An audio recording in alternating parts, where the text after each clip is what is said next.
आज का टॉपिक है सिलिकेट्स एंड सिलिकॉन्स। पहले हम सिलिकॉन्स कर रहे हैं क्योंकि वो छोटा है, ठीक है। इस टॉपिक से एक एक या दो क्वेश्चन आते हैं या फिर शायद वो भी ना आए। Silicons. These are a group of organosiliconic polymers which have R2SiO subunits. R2SiO subunit, यहाँ पे R2SiO जो है ये हमें NCERT के डायग्राम में पता चल जाएगा R2SiO क्या है, ठीक है। The starting material for the manufacture of silicones are alkyl या फिर एराइल सब्सटीट्यूटेड सिलिकॉन क्लोराइड्स। ये जो R है यहाँ पे एल्काइल भी हो सकता है और एराइल भी हो सकता है। इसका जनरल फॉर्मूला RnSiCl4-N है, RnSiCl4-N। ये थोड़ा बहुत लॉजिकली है क्योंकि देखो SI के 4 वैलेंसीज होते हैं। अगर कोई valency number of valency n है तो 4 में से माइनस करेंगे वही हुआ ना, क्योंकि अगर हम n को 1 रखते हैं तो R1 हुआ, R1 और SI 4 इसकी वैलेंसीज हैं, 4 - 1 3 RSiCl3।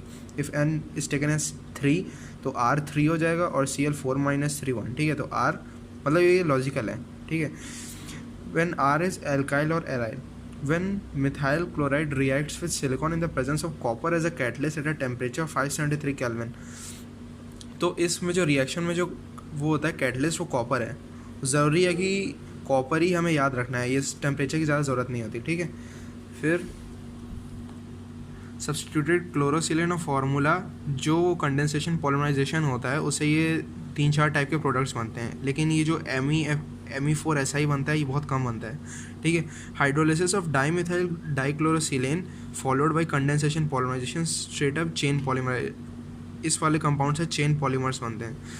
ये हुआ हमारा सिलिकॉन और ये रॉ मटेरियल्स हैं। कॉपर हमारा कैटलिस्ट है 573 केल्विन, इसको याद करने की ज़रूरत नहीं है। तो ये हमारा बना, इसमें जो क्लोरो है इसको हमें हटाना पड़ेगा, तो इसको वाटर के साथ रिएक्शन करते हैं और हमारा ये रॉ प्रोडक्ट बनता है। ये कंडेंसेशन पॉलिमराइजेशन करते हैं। कंडेंसेशन पॉलिमराइजेशन में एक वाटर मॉलिक्यूल एलिमिनेट होता है, ये तो पता ही होगा, पॉलीमर चैप्टर में भी हमने यही पढ़ा था। एक वाटर मॉलिक्यूल इसमें एलिमिनेट होता है, ठीक है। और ये जो O है ये इस सिलिकॉन से सीधे जुड़ जाता है, वही ऐसे ही हर चेन में होता है। फिर जब ये पॉलीमराइजेशन होता है, कंडेंसेशन पॉलीमराइजेशन, तो जाके ये बनता है। अब मैंने यहाँ पहले बताया था कि R2SiO मैं NCERT के डायग्राम में बताऊँगा। R2SiO जैसे ये एक मोनोमर है इस बड़े से पॉलीमर का, तो ये हो गया एक R, तो ये हो गया R2SiO, 2 R हो गए प्लस Si प्लस O, तो R2SiO। तो ये हमारा मोनोमर है, इनटू N कर देंगे तो पॉलीमर बन जाता है। तो ये था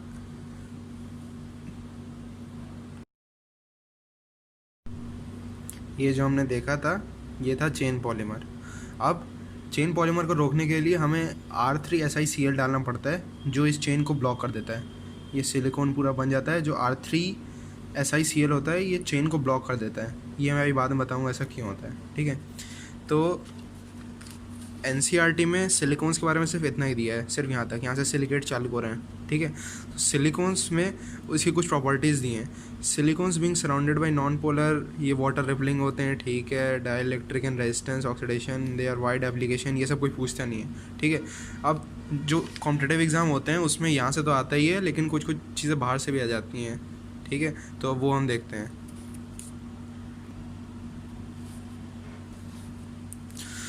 silicones, these are organic model, ये सब तो NCERT में भी लिखा था R2SiO, मैंने समझाया भी था, ठीक है। प्रॉपर्टीज़ ऑफ सिलिकॉन्स, सबसे पहले जो हमने प्रॉपर्टीज़ यहाँ पे थी NCERT में वो यहाँ पे हैं, थोड़ा ब्रीफली है। Water repelling nature due to presence of, जैसे अल्काइल ग्रुप होता है ये हाइड्रोफोबिक टाइप का होता है, तो ये वाटर रिपलिंग होता है। Least reactive and almost inert due to many sigma bond and absence of pi bond, इसमें पाई बॉन्ड्स नहीं होते, सिर्फ सिग्मा बॉन्ड्स ही होते हैं, इसलिए रिएक्टिव कम होता है, क्योंकि जो पाई बॉन्ड होता है उसकी स्ट्रेंथ कम होती है, इसलिए वो एक्टिव साइट्स बन जाते हैं वहाँ पे। Act as a insulator due to absence of free electron, absence कोई फ्री इलेक्ट्रॉन इसमें नहीं है तो इंसुलेटर की तरह काम करेगा ऑब्वियस है, ठीक है। फिर organometallic compound, metal non metal are, method of preparation, ये एक चीज़ नहीं है कि जो SiH4 होता है इस कंपाउंड को हम सिलेन कहते हैं, ठीक है। और अगर हम सारे इसके हाइड्रोजन को क्लोरीन से रिप्लेस कर दें तो वो हो जाता है क्लोरोसिलेन, ठीक। अब क्लोरोसिलेन में अगर कोई एक या फिर सारे क्लोरीन हम एल्काइल या फिर एराइल से रिप्लेस कर दें तो उसको हम कहते हैं एल्काइल क्लोरोसिलेन या फिर एराइल क्लोरोसिलेन, ठीक है। तो उसके बहुत सारे 3-4 टाइप होते हैं, RSiCl3, R2SiCl2, R3SiCl और एक और होता है R4Si बस, और उसका कोई काम नहीं होता, इसलिए उसको लिखा भी नहीं है, ठीक है। तो इसके जो 3 टाइप हैं RSiCl3, इसके ये होता है क्रॉस लिंक्ड, ये होता है चेन, और ये होता है डाइमर, ठीक है। तो अब ये याद कैसे करें कि ये किस चीज़ के लिए कौन सा होता है, उसका एक ही तरीका है इसके स्ट्रक्चर बना के, ठीक है। सबसे पहले डाइमर फॉर्मेशन देखते हैं। डाइमर जो होता है R3SiCl ये बनाता है। These are use to stop chain, ये NCERT का भी पॉइंट है कि these are use to stop chain elongation, ठीक है। तो ये जो देखा था मेथड ऑफ प्रिपरेशन में, ये these are made from the hydrolysis of alkyl chlorosilane, silane chlorosilane, alkyl chlorosilane. Alkyl chlorosilane के कंडेंसेशन पॉलीमराइजेशन से सिलिकॉन्स बनते हैं, राइट, ठीक है। फिर ये अपना डाइमर बन गया। तो ये जो R वाले ग्रुप होते हैं ये किसी के साथ रिएक्ट नहीं करते हैं, मैंने बताया था ये इनर्ट होते हैं, इधर लिखा भी था लेस रिएक्ट, ये इनर्ट यहाँ पे ख़त्म, ये रहा, ठीक है। तो उसके बाद ये क्योंकि रिएक्ट नहीं करेंगे, तो जो R3SiCl है, डाइमर है, तो उसमें 3 ये ग्रुप है और एक OH है, तो सिर्फ यही ये कंडेंसेशन पॉलिमराइजेशन करेगा, ठीक है। तो जब ये OH H2O वाटर यहाँ पे माइनस H2 होगा, ठीक है, जब यहाँ पे माइनस H2 होगा तो ये बस यही बन के रह जाएगा, तो ये एक मोनोमर, ये एक मोनोमर, तो ये बन गया डाइमर, ठीक है। तो इसका ये लॉजिकल है, इसको बना के देखेंगे तभी याद रख पाएंगे, ठीक है। अब दूसरा देखते हैं। दूसरा आता है चेन सिलिकॉन्स। जो चेन सिलिकॉन्स होते हैं वो R2SiOH2 वाले होते हैं, क्योंकि जब एक तरफ इसमें 2 R रहते हैं और 2 एंड इसके OH वाले रहते हैं, तो ये वाला जैसे ग्रुप है ये यहाँ से भी कंडेंसेशन कर सकता है, यहाँ से भी कंडेंसेशन कर सकता है। तो जब दोनों तरफ से कंडेंसेशन करेगा तो ये पूरी एक चेन बन जाएगी बहुत लंबी, राइट। तो जब ये चेन बन जाएंगी तो इसका जैसे ये एक मोनोमर है, ये एक मोनोमर है, तो इस मोनोमर का फॉर्मूला हो गया R2SiO, जैसे मैंने पहले ही बताया था R2SiO, ठीक है। Cross link polymer, cross link तब होता है जब यहाँ पे जो Cl है वो 3 हो जाए और R सिर्फ एक ही रहे, ये जो चेन को रोकता है वो एक ही रहे और Cl 3 हो जाए, ठीक है। RSiCl3 + 3H2O। सबसे पहले ये तो हम हाइड्रोलिसिस करवाते हैं ताकि रिएक्शन तो कर सके कम से कम, OH3।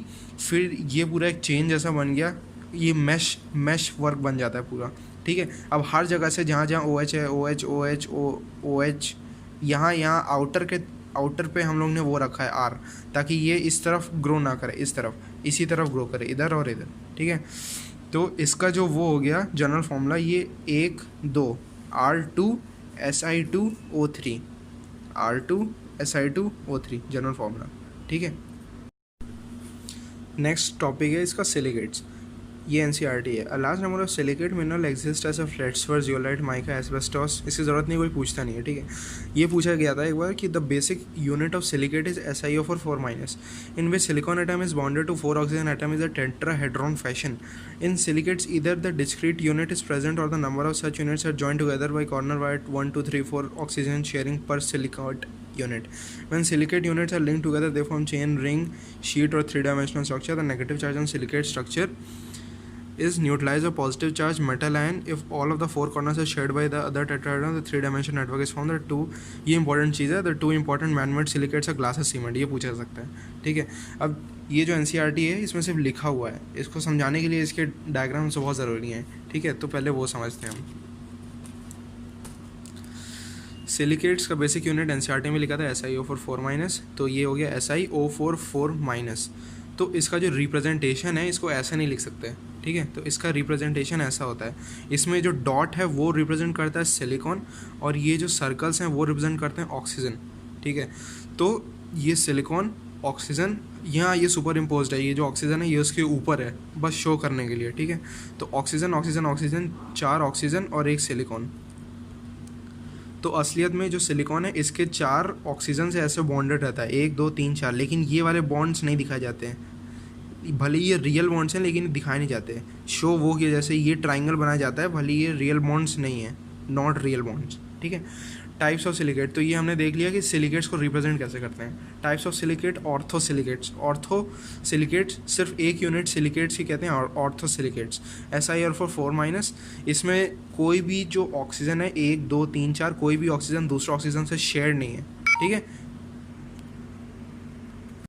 जिससे पूरे क्रिस्टल में एक नेगेटिव चार्ज आता है। उसको बैलेंस करने के लिए सोडियम पोटेशियम कैल्शियम ये जो आयंस हैं इसको बैलेंस करते हैं और क्रिस्टल पूरा न्यूट्रल हो जाता है, ठीक है। तो जियोलाइट्स होता है वो important catalyst in petrochemical industries. इसका काम होता है क्रैकिंग ऑफ हाइड्रोकार्बन जो सीधे इथाइल अल्कोहल को गैसोलीन में कन्वर्ट करता है, ठीक है। और हाइड्रोडेट जियोलाइट जो मैंने बताया था परम्यूटेड प्रोसेस में यूज़ होते हैं as ion exchanger for the softening of hard water, ठीक है। यहाँ तक तो हो गया हमारा सब कुछ। अब जो मेन चीज़ है, जो निंजा टेक्निक है, जो आपने थंबनेल भी देखी होगी, अब हम वो देखते हैं, ठीक है।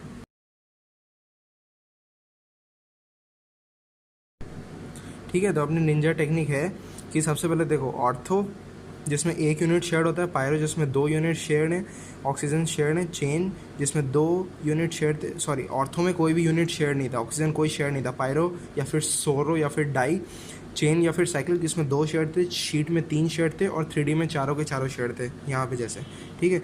हमें काम ये करना है कि SiO4 मैंने ये तो NCERT में भी लिखा है, ये तो याद होना ही चाहिए, ठीक।